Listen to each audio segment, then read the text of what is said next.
Hi, it's Ross. I was just going to do a short screencast on how to add a link to anything in Moodle, and also just show you that you can also link to a document as well. What you see in front of you is just actually a page, but the editor is actually the same in every spot in Moodle. It's called the Atto editor. I've got some uh, text here already, and I'm just going to get right into how to create a link. So I'm going to highlight the word link, for example,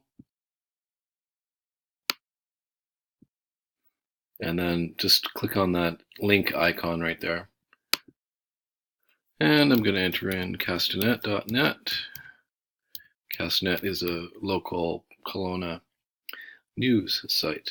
And also good practice, by the way, is to open in a new window. That way people aren't drawn away from the course. And I'll create the link. So that's cool. That's easy. That is a good thing to do.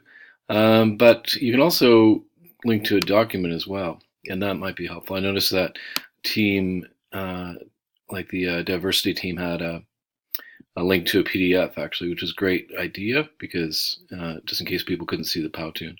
And in this case, you can also link to a document as well. So in this case, we'll just highlight that word document and click on the link.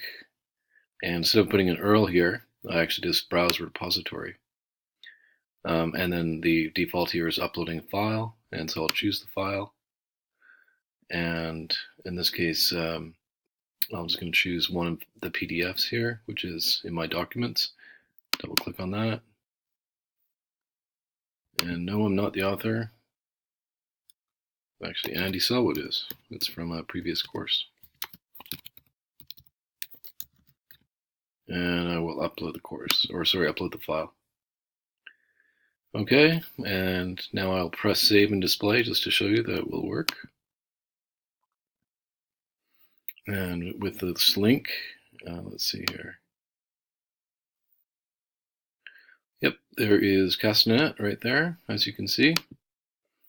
And then in terms of this document, I will click on this, and you should see Andy's visual checklist, which is awesome.